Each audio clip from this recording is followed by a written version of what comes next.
Hi there, I'm Paul Carberry, ex-national hunt jump jockey. Retired, I mean, it's 8 years now, 8 or 9 years now. Broke my leg in the stole and tried to come back and it broke again, so I had to stop. When my father was the jockey when I was born, and then ended up training, and my mother was a daughter of Dan Moore and Joan Moore's, and that's where Dad started his career, riding for Dan, and rode a hell of a lot of winners for him. So yeah, I started really from there. Dad was from Garristown. A lot of Carberries still in Garristown. There's a good bunch of them there. All my cousins and nephews and nieces and uncles and aunts. They're drilling out a bit, but yeah, from Garristown, and Dan Moore used to train in Tattersall's at the time with Joan, and Dad used to cycle there to ride out, and yeah, I suppose he met up with Mum there, and that's where the relationship with that started anyway. He was very, very good jockey. He was brilliant, and Dan was a very good trainer. He was the main man at the time. 4 Gold Cups, a Grand National. I don't know how many Irish Nationals as well, but yeah, Dad was very good. I suppose I'd always slag saying I was always going to be better than him, but I don't know if I was. Well, there was 3 of us very born close together. It was Thomas, myself and Mark. And then there was a gap to Philip, then a gap to Nina, and a gap to Peter John. So the first 3 amigos now it was kind of wild. It was 1 year between each, well, not between each, but 3 years in between. And yeah, we were kind of wild childs when we were young. Three musketeers, you could say.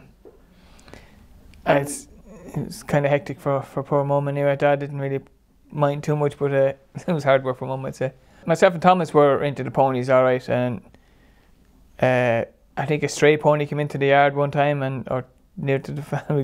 We got him. We took him for a while anyway, but he used to bury us every day, and then eventually Dad bought another one, and then we had 3 ponies in the end anyway. And myself and Thomas wouldn't have been big into it. Mark wasn't so much into it. He was always trying to find something else to do. He wasn't really into the horses, so he was always dabbling in something else, and he ended up being a carpenter. Probably the brainy one to do that, but myself and Thomas yeah, we'd have good competitions out with each other the whole time. The 3 of us would have done the hunting a good bit. Like, we'd done a very small bit of show jumping, but I suppose the big thing when we were younger, from 11 till say 15 or 14, 15, kind of, was the pony camp each year, and I suppose meeting people in that was a big thing in all our lives. I suppose we met brilliant friends from there, and we've stayed friends since then till now. So yeah, it was good to do that, and all shared the same interests as well, so it was nice. He done the same as me. He got a fall in Listowel and ended his career as well. So I think it was, not sure. He was 41 as well, the same as me. First time I sat in a racehorse was, I'd say it was probably 7 or 8. I'm not sure, probably. Yeah, I'd say it was. I always fell in love with jumping from a young age. Just loved the thrill of it.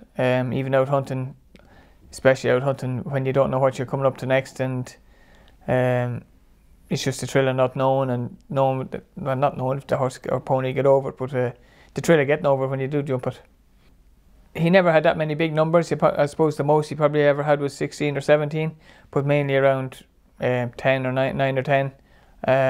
Nice handful, and he had good owners, and the ones he started with stuck with him a long time. So especially Bobby Burke, who owned Bobby Joe, he was one of the first owners in with him, and he stayed to the bitter end, and he got an English Grand National over and an Irish. So yeah, it was good to see that.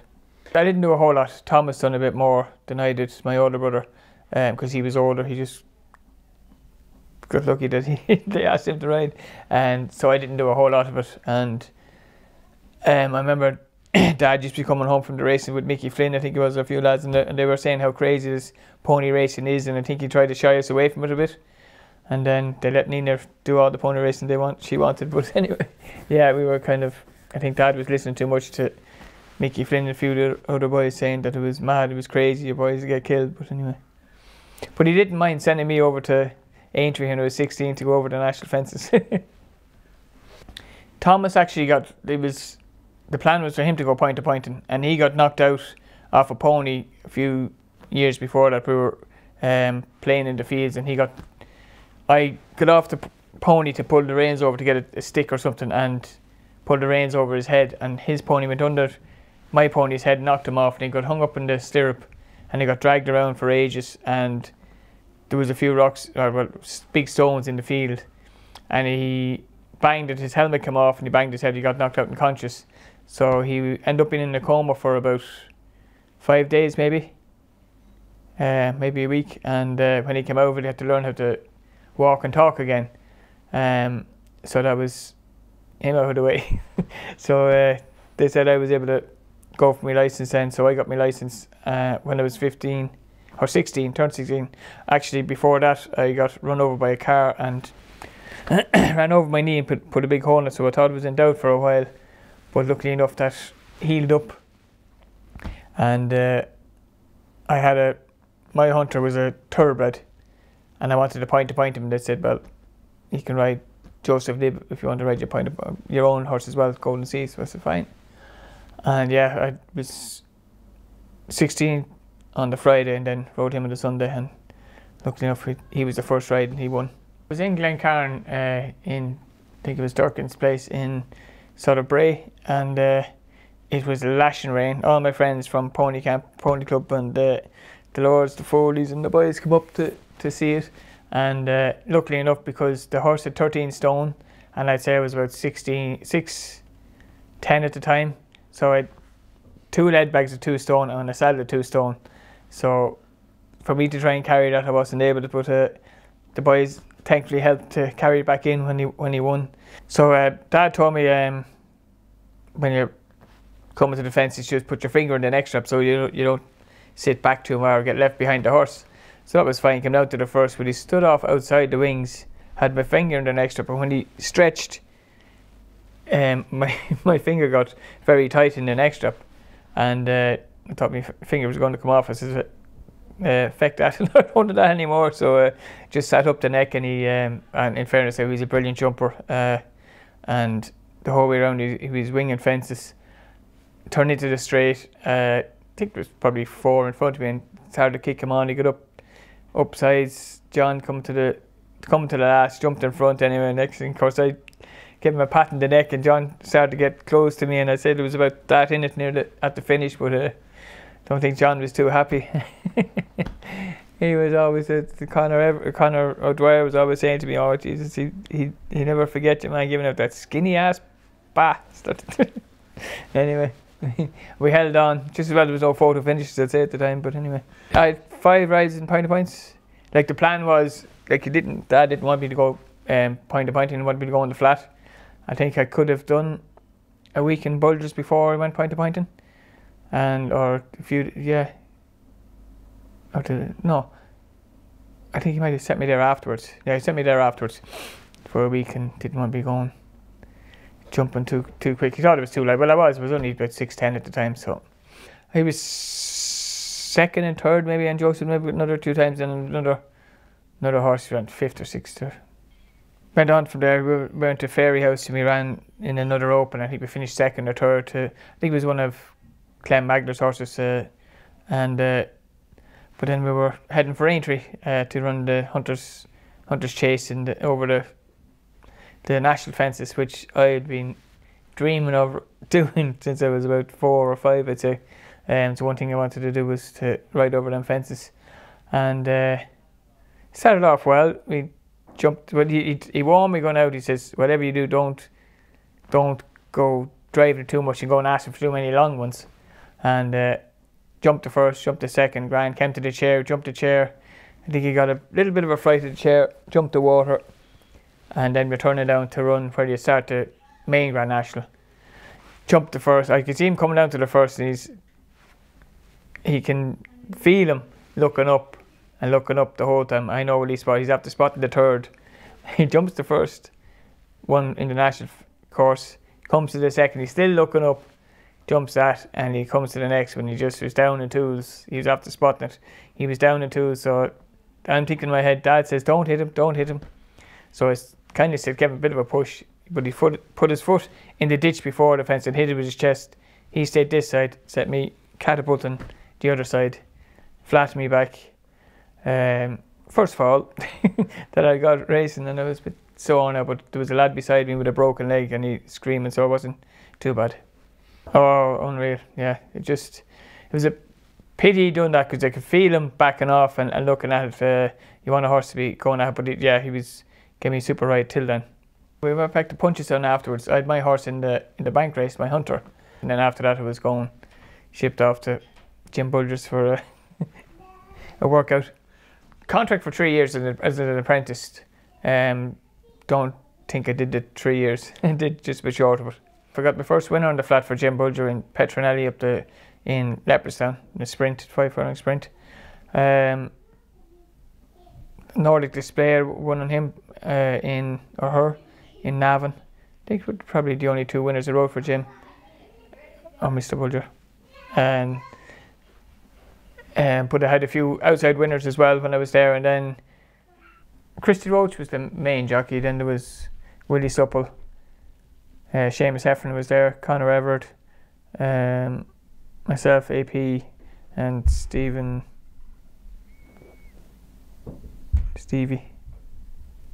I suppose Jim is Jim, I am me. No, he was good. He was definitely learnt a lot when I was down there.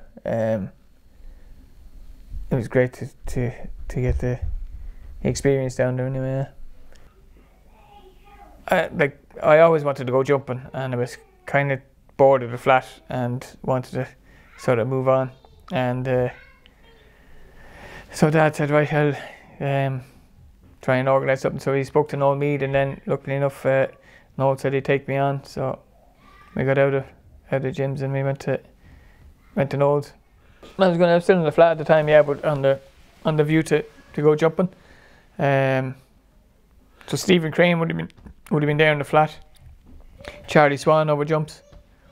Harry Rogers were there. Yeah, they were the main people.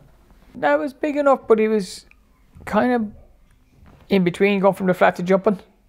But he had both at the time, so it was the time he sort of changed from flat to jumping. So there was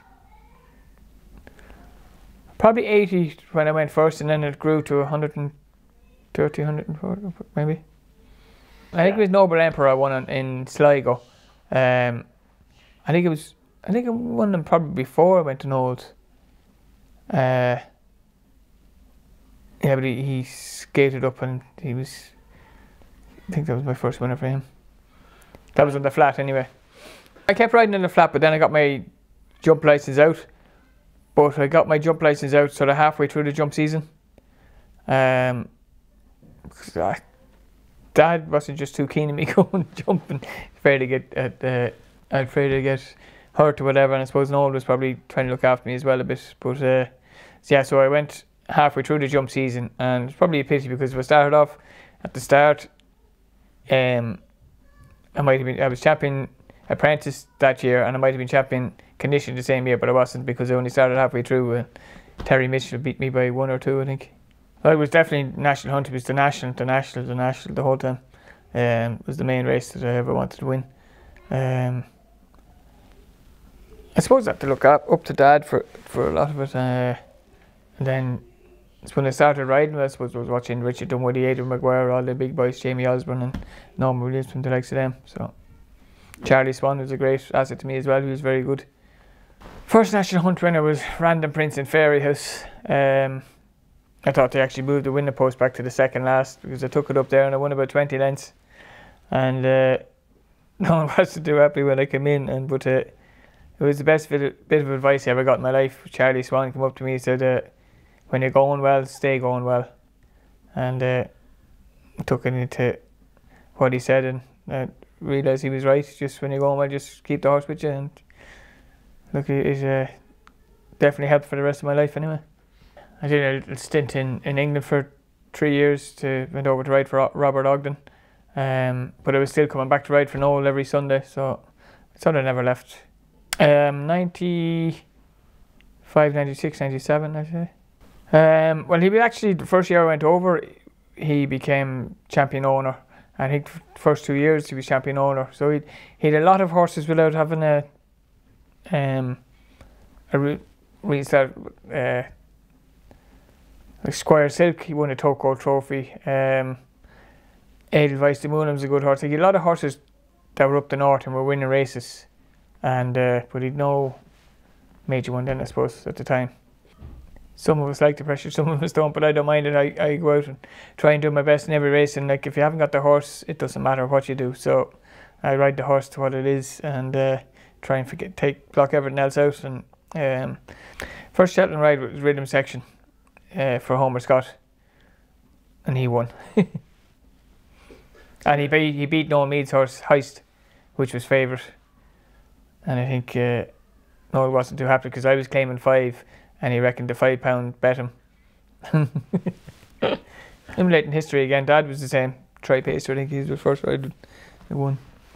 Salito Bay won the son of the Supreme Novice.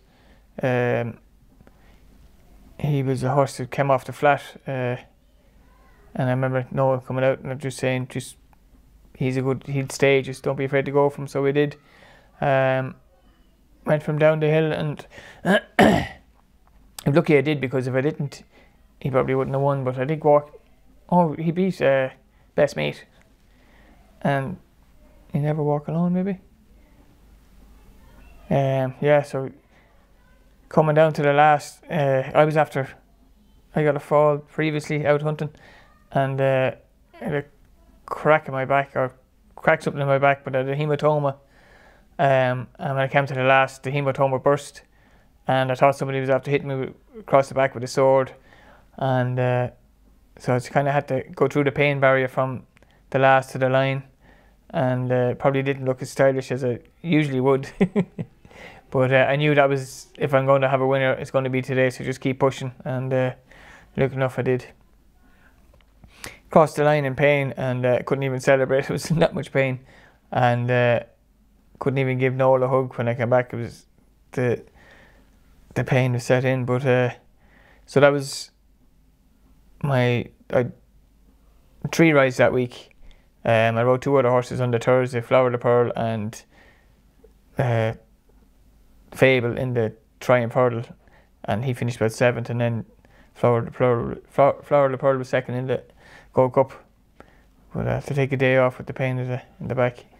I suppose Crackeray Jack would have been a good one. He from Emma Lavelle.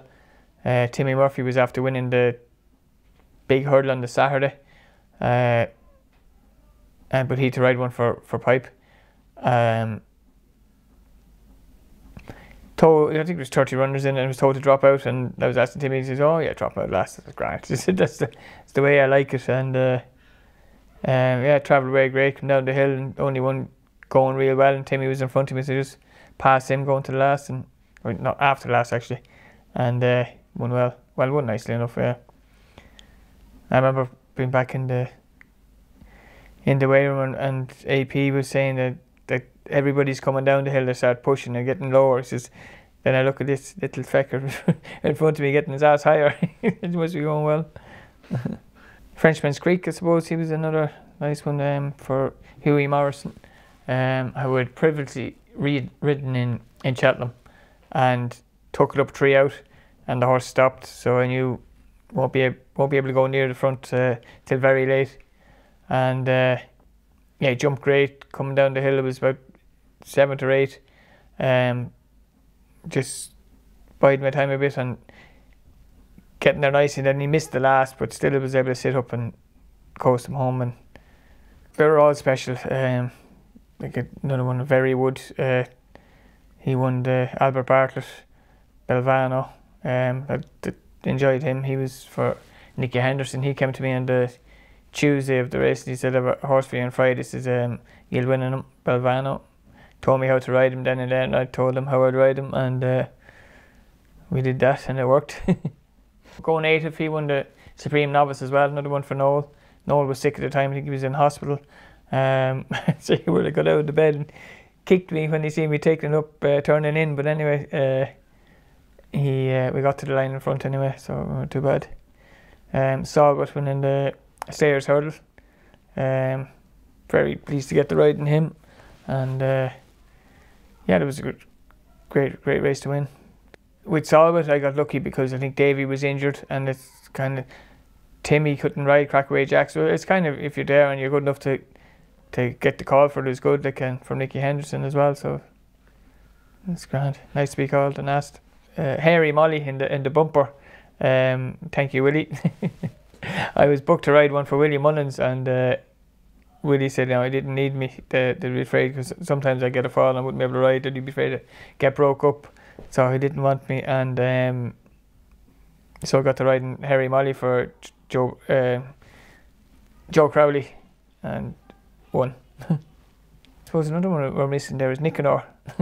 I was begged by Noel to ride another nosy, and he kept begging me to ride him, and I'd ridden Nicanor. I think I might have fallen in Navan or something. I said, this is the man for Cheltenham. I just knew that he was my pick, and I stuck to me guns, thank God, and it worked out right.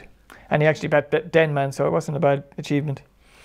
Ridden the both of them, I won in the both of them basically, but I thought winning in Navan is a better staying track, and you find out more. And I wasn't riding out that morning. The morning before, Noel was there watching a bit of work with Noel, and the two of them working up, and I think Desi Hughes probably didn't help, because he said Mr. Nosey went up in front of Noel, and he said, geez, he's striding out well, but I didn't think he was. I didn't think he strided out as good as Nicanor.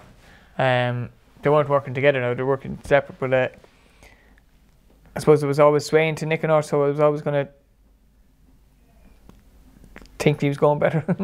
I was afraid to get off Nicanor and see Mr. Nosey, to get off Nicanor and ride Mr. Nosey and see Nicanor pass me, and that would have killed me, rather than, I don't mind if I picked Nicanor and your man beats me fair and square, but I don't want to get off a horse that I'm after picking, so I stuck to my guns. Unguided Missile, it was a staying chase, I'm not sure the name of it. I think he lightish weight, but he jumped great and travelled real well down the hill, and turned in, and there wasn't much of a danger, so just kept kicking, and he won well enough. We were actually picked up in the airport by the owner in Birmingham, but I had a few friends with me, Franny Woods and maybe John Dollard and somebody else, and there'd be sort of maggots, messers, and I think he had a big Jag or something, and a lovely car. The man that owned it, and he brought me back to show me video of the horse jumping, and to make sure that I knew he was okay to jump and all that. But going into the race, he jumped beautifully the whole way, and Nick Dundee was beside me coming down to the third last, and I knew the only way Norman Williamson was swinging out of him. I knew the only way I was going to beat him was to put him on the floor, so I went long, and I came up and he didn't, and then I was probably 20 lengths clear at the time, and so he won. That's just lovely. And it was a pity now, because the next year I had Flower the Pearl. I was riding him for William Mullins, and no chance was asked me to come over, and it was hard, and I think my agents had decided with Flower the Pearl, and he beat me in the Goat Hup then. I suppose the story starts off in the pub down in Galway. Liam Ryan and Bobby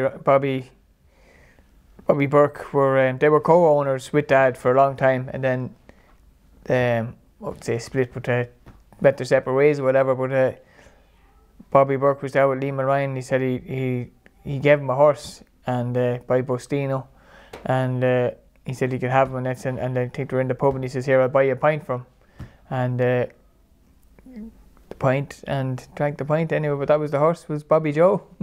And I suppose the story started from there. Don't know what age he was then, but he came to us when he was probably 3 or 4. I remember schooling when he was young horse over the telegraph poles in Dad's, and he was absolutely brilliant. Done a good bit of schooling. I don't think he won a bumper. It took him a while to win a race. He probably won a hurdle race later on in his career, but he was never one that was very forward, or that you would think he was going to go on to be really good horse. But Dad always had faith in him that he was going to be a nice horse, but just took time to develop. And then when he got chased, I suppose he just things changed. He had 2 horses in the same race, Bobby Joe and Native Status in Fairyhouse, and he fancied the other horse better, Native Status, and I think he finished probably 8th, and Bobby Joe won the race. But from then, I think it was just chasing was his game, and once he got the fences, he was a different horse. So I didn't get to ride him that often. I was either riding for Noel or it was in England. Garrett Cotter rode him a good bit in the over fences. Garrett used to ride him, and he used to sort of go from early out, and he'd probably run out of steam later on in the races. Dad wanted me to ride him in the Irish National, so I was retained by Robert Ogden at the time in England, and it was a bank holiday, Easter Monday.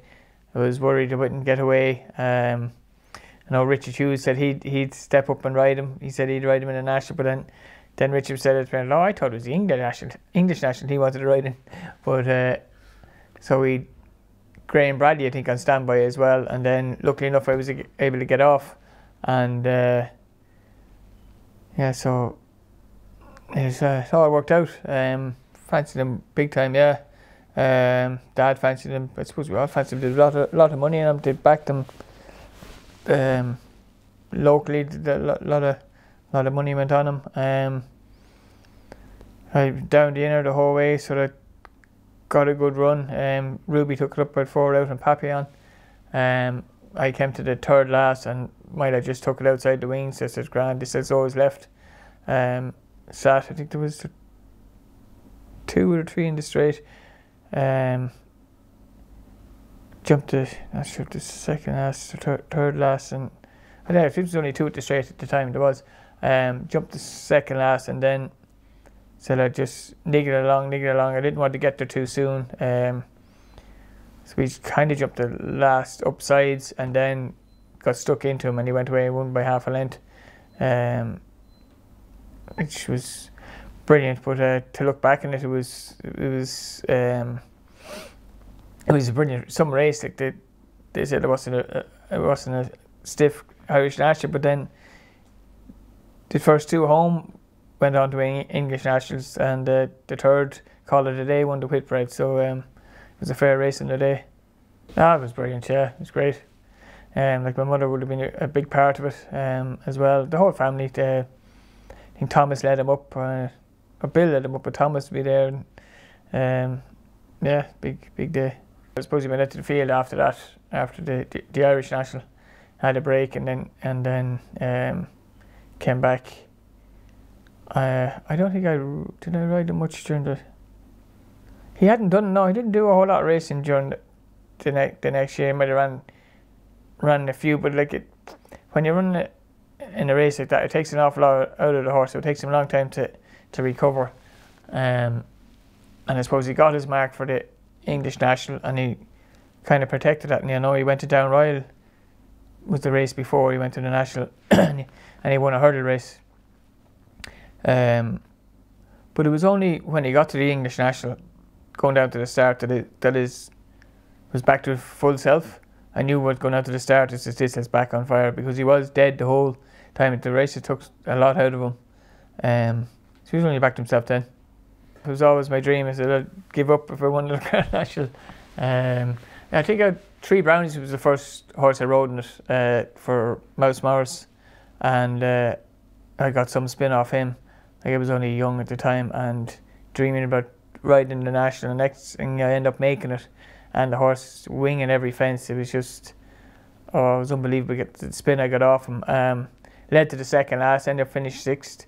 I was 150 to 1, so got a great spin off him, and definitely had the bug after that for the fences, if I didn't have it before.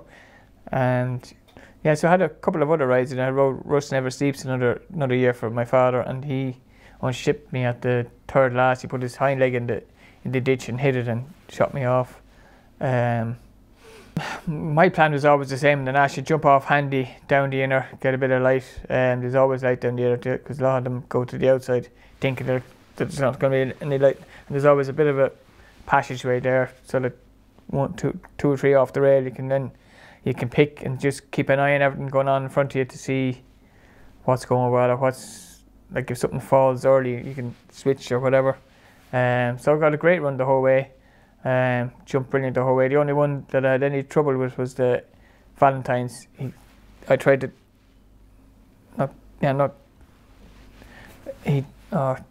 the canal turn, actually, not Valentine's. So the canal turn, I tried to take a bit left, cut the corner a bit, but he sort of jumped straight. He'd lose a bit of ground, but he turned quick enough after that. The chair came down to that, and he was a bit long. He nearly landed on it, but got away with it. And going out for the second circuit, it was just give him a chance, keep him jumping, and hold your position, and did it really well. And sort of came off with a bit coming to the fourth last to niggle him a bit, but then just thinking in my head, I still have to get home, so fill him up, and filled him up. And Merry People fed the second last, just in front of me, got past him, came to the last, pulled him out. The minute I switched him, jumped the last and just started to fly. And then just kept picking up. Got to the elbow, I was thinking, this has to be a dream, can't be happening. But anyway, he kept going and kept going further away. Like, I thought the rush I'd get would be a lot bigger. I think I'd get this big mad rush, winning the Grand National, but it didn't set in. Took ages to set in, and then you realise when you've won it, it's the whole year it lasts for, because you're the only one that won the race. And then you realise it's a slow kind of release. You don't think you think it's going to be a big rush when you win it. Like, I was very happy when I won it, all right, but I was expecting more of a rush from it. But it was definitely afterwards. It took a long time just to sink in, but then it does for the whole year. You won it, and when you see, and then it brings back every time. And the last one to win it before me was my father, from my grandfather, 25 years before that. So it was a bit of an achievement, I suppose. Escargot was the last one before. So I had to go up and get my gear. I had arranged to get my gear in Middleham, where all my stuff was, and Ken Whelan of the car was going up with him to load all that up, and so we ended up a couple of days later. But there was a homecoming every night, I think. So I came back, there was another homecoming when I came back. I loved him. He was an absolute airplane of a horse. I used to love him. He had loads of gears. Jumping, you could never get a better jumper over hurdles. I think he made one mistake in the time I ever rode him. In Fairways, first day in the maiden hurdle, and I was the other side of the saddle, and I said, I better get back in here. Anyway, to go back in and stayed on him. He was probably slagged off a lot for his behaviour, but he always did his best. Like, nobody understands more than I do, or Noel Meade. Like, he always tried his best. It was when he couldn't give any more, It wasn't that he was a dog or a pig or anything. I think there might have been a small bit of a wind issue, but I thought he didn't just stay the 2 miles. I thought he's -6 horse, so you had to ride him. Not ride him for the first 2 furlongs and then ride the race to him. Yeah, that was just him, but he was a character. Fighting fifth twice, Christmas hurdle, second in Christmas hurdle, the Straw Bear, unlucky now, he just got beat at a nose or a short head. He won in Cheltenham in an earlier meeting than the festival.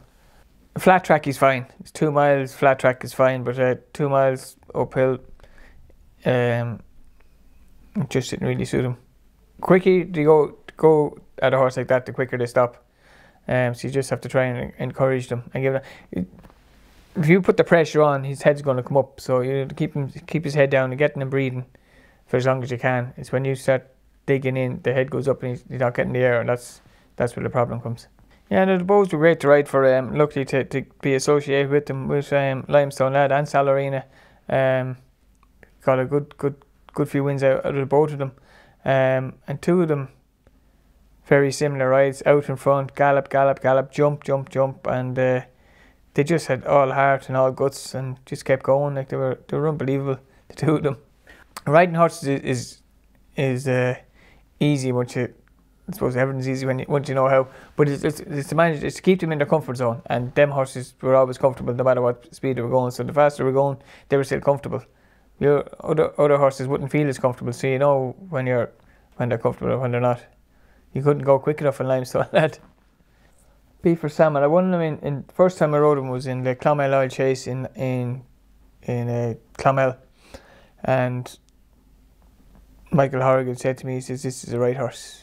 Like, there was fair ballsy of him to throw him in that in his first novice chase, and in fairness, he came up 2.5 speed, won about 3 or 4 lengths. He showed so many gears. He jumped very well. It's probably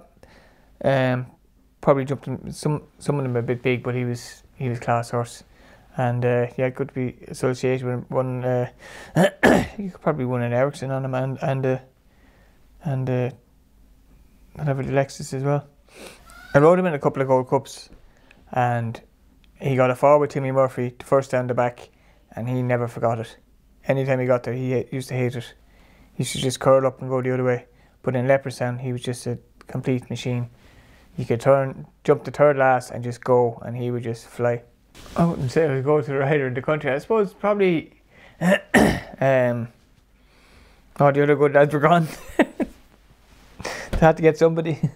And then when Timmy wasn't available, I was getting him, I think. Out in Red and High Cloy or Road Downs. Probably won the juicing, is it, up in Down Royal, the big Down Royal meeting. Won that, won the Lexus or one of them the big race there in Leopardstown every year. He won that twice with them. And I was unlucky, well, I wasn't unlucky, but Aidan Maguire rode him in Kempton. I had to ride for Noel in Leopardstown. And then it was third and second on him in the Gold Cup. But like that, he probably just had too much class for Cheltenham. Not too much class, but too much speed. Like, he was more of a Leopardstown horse as well. Like B for Salmon, I think the 3 mile 2 just caught him out of it. From the King George, I suppose you need is similar, probably track to Leopardstown, flat track, 3 miles that probably a horse, 2.5 mile horse would get away with, which in Cheltenham they won't get away with in the Gold Cup. So the horse needs to be able to stay and able to travel. Yeah, Jimmy's a great man, great character. Got a good few winners from, but strolled home like he's one of them horses that somebody that I suppose with Jimmy just persisted with him. Like he a lot of pulls up and point to points, couldn't win, and then eventually clicked after a long time, and then going on to win a Galway plate. Like, it's serious about if you stick with a horse, sometimes it works out.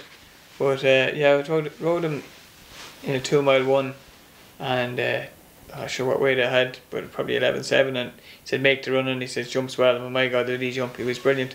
There's a picture there here somewhere, jumping the last, but he was brilliant to jump. And then the next time he says he's a bit more weight, he wouldn't go as quick. He said, Jimmy said to me, and I remember I met him at the Tattersall's there a while ago, and he was telling someone about me. He says, so I told Paul he's a bit more weight now, don't go as quick. Sure, he went quicker. But and he won again anyway. I told, there was the same thing that time in the stroll home when he won the Galway plate. They were all in the weigh room saying, oh, I'm going to make it, I'm going to make it, I'm going to make it. It says, well, we'll have a tenner a man then. It says whoever makes it over the first gets the money. No, I'm really saying, oh, sure, I want to win the race. I said, grand, sure, you can win the race too. So I jumped the first in front, took a pull back, sat forward for a while, and then Norman was in front of me, and I can pass him down to the second last. I said, told you I'd beat you. Liverpool. Liverpool was always, I just loved riding over them fences. Just well, to the end of my career, the trail wasn't as much as when it started, because the fences were bigger when I started and the horses back up and really jump, but at the end they were just sort of skimming through as if they're jumping a normal fence, so the trail wasn't really as good as when you started. I do it the other way. I know Ruby said the same, put the fences bigger and slow them down, but making them easy is not gonna slow them down, and having less horses, like, they're still going to go faster because you're having the 36, or what is it, 36 or 34? 34 now? Yeah. Of the best horses, so it's taken the whole thing out of the Grand National, what it used to be. not really national anymore. Chase. Chase jockey, yeah. Yeah, I don't know. It's just I'd rather jumping. Jumping's my forte, and I love riding horses over. I like even to turn down the back of Leopardstown and see them 7 fences in front of you, and just being on a really good chaser. It makes no comparison to riding a hurdler that can skip over hurdles. So yeah, chaser. Yeah, from head to toe. That's basically it. Head to toe. Yeah, I've done everything. Leg 5 times, once, and then when I finished riding, I've done this arm. Now after popping the shoulder out there before Christmas, got it operated on. So it's getting there slowly. Burst my spleen, lacerated my liver, punctured my lung, done my ribs, cracked me back, cracked my neck, collarbone 7 times on one side, 2 on the other. Both ankles, both wrists. Other than that, not much. Form-wise was when I was champion jockey. I think I had 116, 120 race winners. But yeah, I don't know if it was my best season, because maybe on winners wise, but probably the next year I probably had more grade 1s. So it's hard to say which would be looking back, but. Rich Coast in the stole. Fell out the first time. Horse stood on my leg and broke it. Well, he stood here at my femur and it's just snapped. And they put a rod in it and tried to come back and got a simple fall. And when they put the screws in here, shattered there. And then Paddy Kenny said if I went back again, I mightn't be able to fix you. So he said, "You're not going to let me back." So he said it was like a jigsaw. I suppose the thrill of it, the winning, the buzz you get from it. I suppose the crack with the boys in the weighing as well. But definitely the winning and the feel of a real good horse. Definitely nothing like it. I kind of started show jumping before it was finished. I bought Dougie, bought him as a 3-year-old, sort of. He's 13 now, he's 14 now, so that's 10 years ago. Yeah, so it's just sort of getting into it this small. Bought him, I fell in love with this. I was watching Horse Country Channel and I fell in love with this horse, Embassy. So I went down to Gore's Bridge to buy a horse like him, and he was the one that came out, and actually we had good fun out of him. Yeah, it kind of was. Thought I never would, but yeah, it was great to get there. Like, I probably hadn't enough experience probably getting there, but it was great to get there when I did. He was young. He was young. I was kind of new to it. Like, I know people say, well, it wouldn't be young, but it's totally different when you're riding national hunt horses to go jumping. It just changed everything back around, and instead of going for it, you're sitting and waiting, and he's a horse you can't go, because he's gone with you. If you touch him, he's just gone, and then he ends up knocking. So you have to be so quiet with him. So it's hard for you to sit and be quiet with him. Yeah, I got coaching from Paul Garrity, and Brian Cassidy would have been a good friend of mine, and Shane Breen. They'd give me a good bit of help as well. But yeah, to go back coaching, start from scratch again. I remember speaking to Bertram Allen's father, and he said that come out on top of one sport and in the bottom of the other, and he was right. That's what I was doing. A couple of young horses there, but actually the Saturday before I popped my shoulder out, I rode Dougie in a puissance in Cavan, and I got a good trail out of that. We got to 2 meters of 5 and knocked it at that, but it's a good trail to get up to the wall, and you might see me in Dublin this year. I started hunting when I was 3. Remember being on the lead with my mother was leading me along, and I was on Jack, I think, and following behind, and just fell in love with hunting from a very young age and haven't stopped. Just, I suppose it's the thrill following the hounds and not knowing what you're going to jump, and just great. Well, I had been going twice a week before I done my shoulder. I know the kids and the wife were trying to ground me from hunting, but don't think that's going to happen. Yeah, no, I love it. Just a thrill. It's just anything from jumping horses. Like even from when I stopped racing, I thought that hunting would fulfill my enthusiasm for it, give me the same rush, but it didn't really. But the show jumping definitely helped a lot. But when you get into the jump offs, you get the same sort of pressure or sort of enthusiasm. I'd rather be able to see what everybody else is doing rather than they seeing what I'm doing. So I'd hold up. I remember coming back, I was after breaking my wrist, and I came back, and the first 10 minutes I rode, after I didn't hit them once. they all won the bridle. It wasn't the fact that I wasn't able to use it, just didn't have to. But that's what it was, because I'd done all my sort of homework out in the country, so I don't have to do it at the end, so that I have them coming home. I suppose riding on the flat, myself and Richard Hughes were great friends, and I suppose I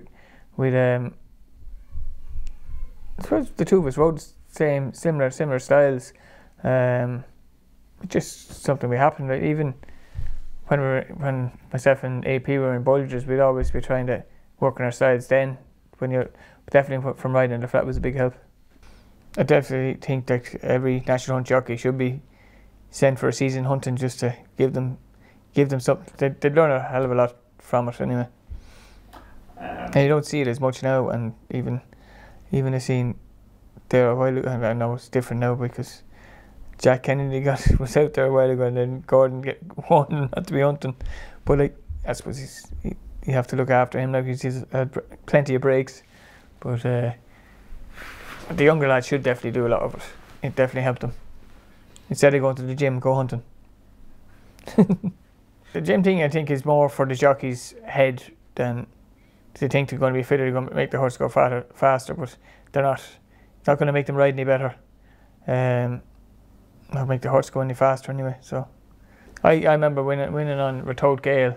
So after coming back after breaking my leg, so it was 3 months off, or 2.5 weeks anyway, or 2.5 months, and first ride back in Galway, and she was off at about 4 furlongs out. Pushed her and she won a half length, and that was without any training, just first ride back, no gym.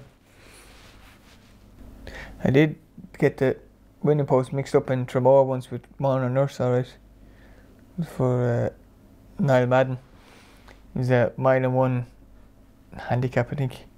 You start at the bottom of the straight and you go up and around and up. But I thought you went another circuit. So going up the hill anyway, next thing coming down the hill, to see everybody pushing. I'm sitting out the back, see everybody pushing, and I'm thinking, oh God, we're finishing this time. So wheeled through anyway, just on the line, just got up and won.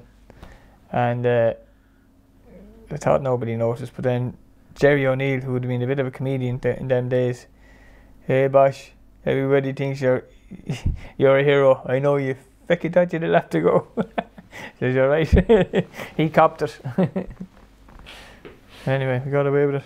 It was handy because I'd ride 4 or 5 lots there for Gavin, and I'd go in there at 7 and be finished by 9:30, so then I could do my horses when I come back here.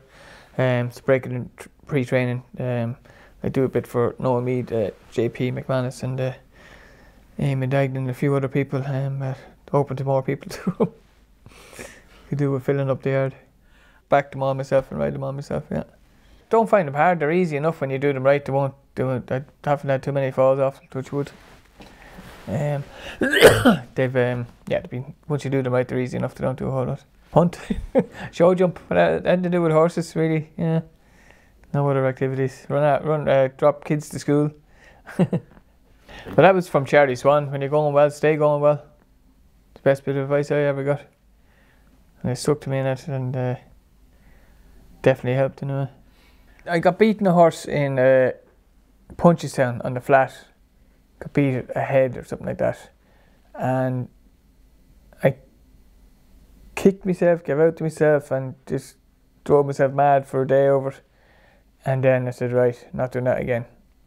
He says, if you bet, you bet. Just get over it and get on with it. And it's probably the best thing I ever did, because you can't just carry them things. You can't change it. If you can't change something, don't be worried about it. Don't think about it. That's what I always say to anybody. If you can't change it, don't worry about it. Because if it gets stuck with you, you're going to go into the next race, take it off, and just forget about it. Get over it and go ahead. Well, I was with the best of them for sort of 2 generations. I was with Adrian, Richard Dunwoody, Jamie Osborne, Norman, and like they were great to be around. And then Charlie Swan, and then when they'd gone, there was Ruby, myself, Davey, Barry, and Richie Johnson. You can't leave him out as well. Like, all very good riders. Horses are a lot fitter, a lot more work done to it, I think. Owners want results, trainers want results, and like it's going to end up with the horses just getting burnt out. They can't last forever now. If they're going to be, they can't stay at a peak forever. Like you see, Nicky Hendricks probably the best trainer at the moment. He peaks them at Cheltenham. William Munnins, Cheltenham, Punchestown. Don't burn them out before. They just peak for that big races. Bang, bang, bang. There's your money in the bag. Yeah. You can't have them peak for the whole winter. You need to up and down a bit small, but probably. But so we called it Morselli House because of a horse I rode in England for Howard Johnson, grey horse Morselli. There's a picture of him in the Sport and Life years ago, and I actually have it in the back wall there. And it was nicknamed the Flying Grey. He used to just come down to every fence outside the wings and just take off, and he'd land the same distance the far side. He was definitely the best horse I'd ever ridden to jump a fence, and fell in love with him. Unfortunately, Howard had given him away to somebody else when he retired to hunt, and I didn't get him. I was hoping to get him. I was a few days late to ringing him, but anyway, he was definitely the best thrill I ever got over fences on a horse. That was the worst thing when you've over 100 the next. You start off the next day, you're starting at 1. You say, "Oh, to go." But yeah, you keep try to get winners every day you go racing, and just try and stay safe. Once you stay safe, you've a half a chance. But anytime you get broke up, that was the main battle with me getting broke up.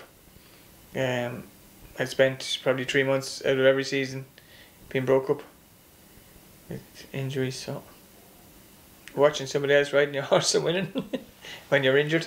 I was after riding, I had a double in Navan, and I was heading skiing the next day, but I never told Noel Mead.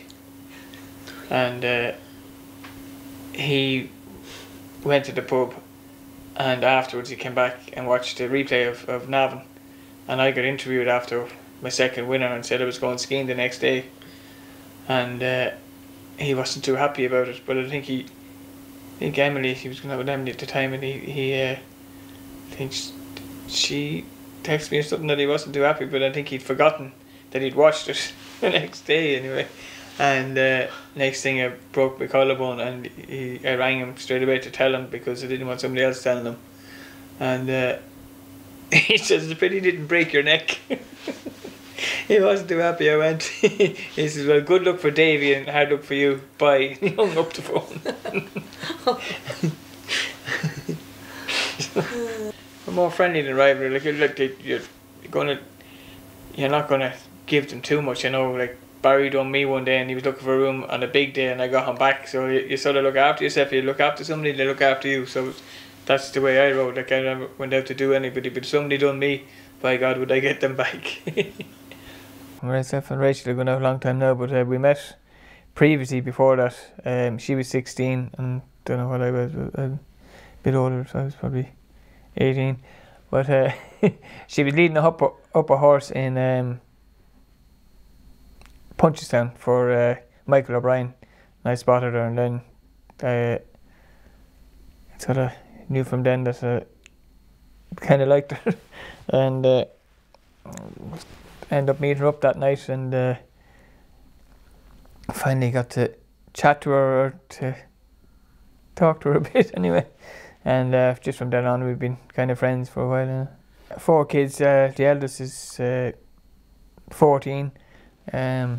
Casey Lou, she's flying with the riding. She's jumped in Dublin there last year on my horse and Dougie and the children horses, hunting a good bit. Riding out for Gavin Cromwell the odd time when she's not too busy doing her makeup.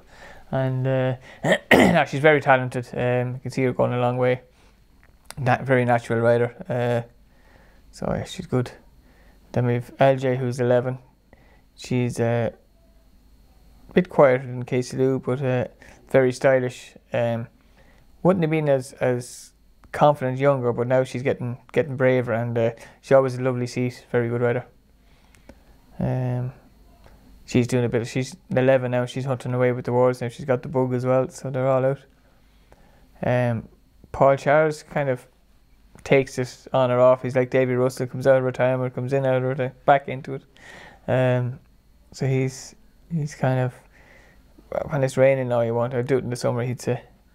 And then Anna May, who's 3, would get up on anything. An elephant, a giraffe, wouldn't bother her. She doesn't mind. Yeah, so we're going to have fun now with them. Hopefully just that the kids get on good in life and don't cause me too much hassle.